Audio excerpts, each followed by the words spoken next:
Gusto mo sabihin ko na kung sino yung kabit mo mula 2013 na pinalakad mo sa akin? Sabihin mo lang, Tito Sen, at i-ano ko na. Ready na kayo. Ito na po yung sasabihin ko na. As I promise, sasabihin ko na po yung unang kabit. Anjo Iliana nagbigay linaw sa pagbanat niya kay Senator Tito Soto at sa Eat Bulaga. Ayon kay Anjo, sa pamamagitan ng interview sa kanya ng pep.ph, nagsimula ang issue ng batikusin siya ng mga bashers at trolls na umano'y taga-suporta ni Tito Soto at Eat Bulaga, matapos niyang maglabas ng opinyon laban sa pamahalaan. Giit niya hindi siya naninira, kundi nagbibigay lang ng payo sa gobyerno. Pero dahil kaalyado raw ni Tito Sen ang kasalukuyang administrasyon, siya ngayon ang pinagtutulungan ng mga trolls. Dahil sa inis, nagbiro raw siya sa social media at sinabing, Tito Sen, ayusin mo yung trolls mo. Kung hindi, iaano ko yung mga chicks mo. Hindi niya raw inaasahan na lalaki ito at pag-uusapan ng buong bansa.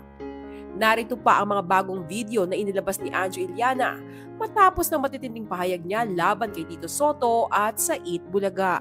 Okay, ready na kayo. Ito na po yung sasabihin ko na. As I promise, sasabihin ko na po yung unang kabit. At ang pangalan niya ay si Rudolph. Rudolph? Lalaki? Pwede. Hindi, may mga animals kasi na Rudolph, may lalaki. Si Rudolph, siya po yung kabit na nakakabit dun sa sleigh ni Santa Claus, di ba? Oo, tama. Yung humihila. Oo, siya yung humihila, kaya siya po yung nakabit. Kaya pala kabit. Okay. Buti pa kantahin natin. Rudolph the Red-Nosed Reindeer has very shiny nose, and if you ever saw it, you can it goes. All of the other reindeers used to laugh and call him name. They never let Rudolph join in any reindeer game. Yun.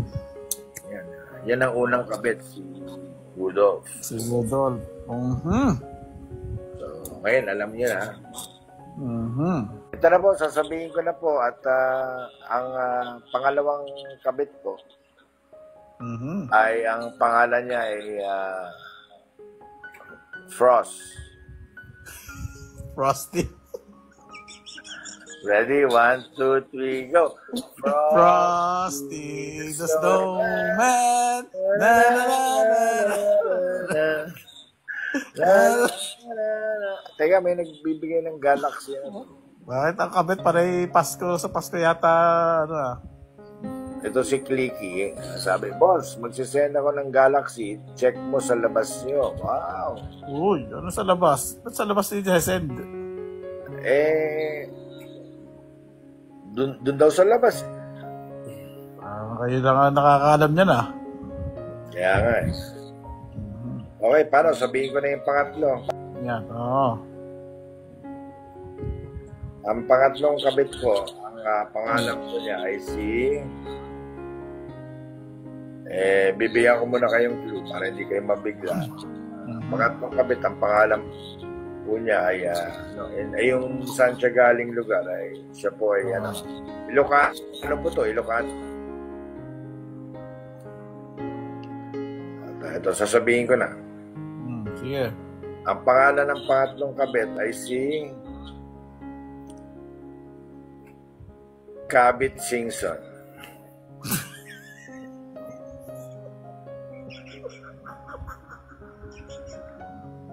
Galing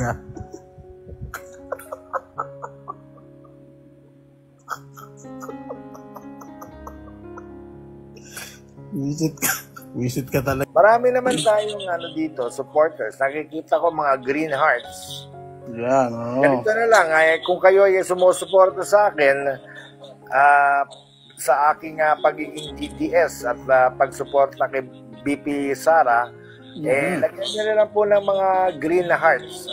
Kahit wag na kayo magsalita. Maglagay kayong green na hearts. Kung kayo po ay, wow, may ano pa, o may, anong tawag doon? Clover ba yun? Maglagay po kayo ng green hearts. Kung kayo po ay tinatanggap niyo po ako, maging kasama nyo, na isa na po akong DDS. Maraming salamat. Ayun, sabi sa'yo, marami. Dami. Marami. Natamemi nga yung, yung bashers natin. Love you too. Sino nagbibigay? Hindi ko mabasa eh. Ay, hindi. Most sent. Most sent? Most sent pala yun, most sent. Moset o muset? Most sent. Ayun. Dinedeklara ko na po ang sarili ko na isa po akong DDS. Naka-green nga ako yun. Isa na po akong DDS at susuportahan ko, tumakbo man akong senador o hindi, si Vice President Sara Duterte. At pag tayo nanalo rin ng, sa Senado, pag tayo po'y nakuha at tumakbo at manalo, ay ipaglalaban ko rin po na ibalik dito si dating Pangulong Rodrigo Duterte. At kung pwede, house arrest na lang siya sa Davao. Kaya yun po yung aking message sa taong bayan. At sana ay tanggapin ako ng Partidong Duterte. Tumakbo man ako senador o hindi, ay susuportahan ko po ang Team Duterte simula ngayon hanggang sa 2028. Ako po, sinabi ko kanina kay OG Diaz, sumuko na ako sa gobyerno ngayon. Matagal akong umasa, baka sakaling magbago pa, pero sabi ko, sumuko na ako. Ayoko nang hindi na ako supporter ng gobyerno ngayon. Ako po yung supporter na ng ating Vice President Sara